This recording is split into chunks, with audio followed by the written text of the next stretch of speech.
Daylen, just kind of following, you were listening to talking to Tate about just the range of emotions of playing Tennessee at night versus, again, no disrespect to UMass, but with that, how do you avoid a mental, physical letdown against a quote-unquote lesser opponent? Well, just going into the game like any other, like we try to prepare for each game like it's biggest game or a championship game. So really just trying to focus on how we can get better and also how we can also execute the right way against the opponent.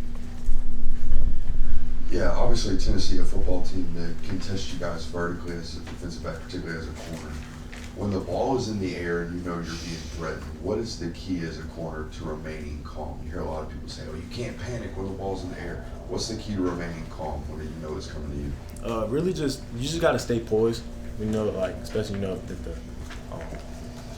the ball, if you're behind the receiver or whatever, like, you have to stay poised. You can't really create contact too early or they'll call a flag or anything. It's really just looking at the right things and knowing when to time to make the play and to get the ball up. I know. I think their longest pass completion was 17 yards Saturday night, and there were times we'd see you guys playing off. Can you kind of explain how much of that is real versus bait when we see where you guys are lined up at the line of scrimmage? How much disguising is actually going on back there, and what does it say for your secondary that the longest pass completion of the night was 17 yards? Well, it's definitely a good thing. But, we try to do a good job at disguising just so the quarterback doesn't know what coverage we're in, so he doesn't know where to attack. So we try to give him different looks just to try to confuse him. Daylen, Coach Smart was talking about Daniel Harris and felt like he had really impressed lately in practice. What have you seen from Daniel in practice these last few weeks, and what do you think of the job he did against Tennessee? I did a real good job against Tennessee, but I've been seeing him day by day in practice just becoming a better player. Like he's getting better every day. Like you can see the development. So I'm real proud of him. Yeah, I'm sure you've matched up with him in practice. What have you seen out of Nitro Truckle, especially in recent weeks, to see him sort of make those steps to where he was able to contribute on Saturday? Oh yeah, Nitro, he's a real good player. He really is a fun player to compete against. Just because he probably has one of the best releases. So that also helps me because I know what to look for and try to stay patient and like iron sharpening iron. Like he gets me better, I'm getting him better. And, it's just fun to go against him. And I see him, he's getting better. Just like I said earlier, everybody's getting better. Daylen Smile was one of the leading tacklers in that game against Tennessee. How big was getting him back on this defense? Just what he means to you guys on defense? It was great to see him back. Just he's definitely one of our leaders on the defense. So him coming back kind of made a big impact. You saw that on the field. So it was real great to have him. Yeah, you mentioned Nitro there. Just who are some of the other young guys that have in practice impressed you this season? Like from the receivers? Yeah, receivers and offense in general. Yeah, definitely Nitro, Sokovie White. He makes some good plays in practice. Like you can see he's getting better as well. Yeah, definitely them two. Those are the two I can think of right now.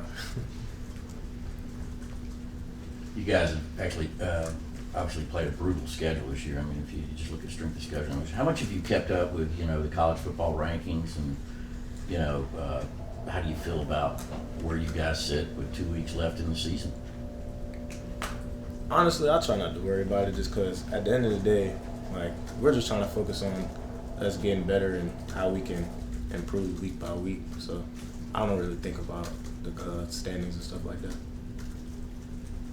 Daylen, I think you guys have had a lot of teammates banged up, injured. I think you've started all 10 games maybe. Do you have any aches and pains, and what do you think of the possibility of 17-game season if you guys keep winning and have a chance to play that many games? I mean, this deep into the season, everybody's gonna have aches and pains. So I mean, I can't really complain about that. I feel, for the most part, I feel fine. But playing a 17 game season, I mean, it's going to be a lot on the body, but you get to play more football, so I guess that's the fun part about it. So. Daylen, this senior class is a chance to make history, become the winningest class in the history of this school. What does this class mean to you? And is there one guy there that maybe from the jump took you under your wing or their wing and paved the way? Well, the whole senior class, they all mean a lot to me. But, you know, one person that really sticks out would be Dan Jackson, just because we're in the same room. So he's been helping me since I've been here, just understanding the defense and, like, tips and stuff like that. So definitely him. John, I know you said you don't pay attention to the playoffs, but was there that feeling that was an elimination game? I mean, with where things sat, did y'all know that the backs were going to wall kind of as far as the playoffs went? I mean, it was brought up maybe a few times, but we didn't really try to use that as a way to fire us up. We just like knew the type of game it was going to be, the type of team they are, and tried to execute the right way. Daylen, what does Chaz bring to this defense? I think he's got 4.5 sacks or something over the last 3 or so games. Chaz is definitely one of the. He's definitely a leader of our defense. He's not really the most vocal guy, but like just seeing what he does, like even how he attacks like practice, like you'll see him like even after practice, he's out there maybe an extra hour just doing extra stuff. Like people see it, and you know, he's the type of person he makes other people want to do it. So like, he's definitely one of the bigger leaders on the team. Kirby talks to us often about trying to keep the team off an emotional roller coaster. You know, kind of have a standard each week.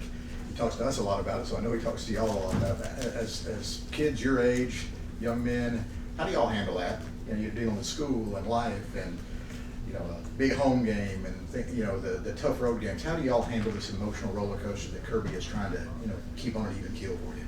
Really just trying to stay on the same pace, like not really overthinking the stuff, like just going in each week, just doing like we just gotta work. Like try not to think of like the outside noise or anything. Like each week is the same for us. Like we just gonna go in and attack it, and like. We have another for Daylen. All right, Daylen, thank you, sir.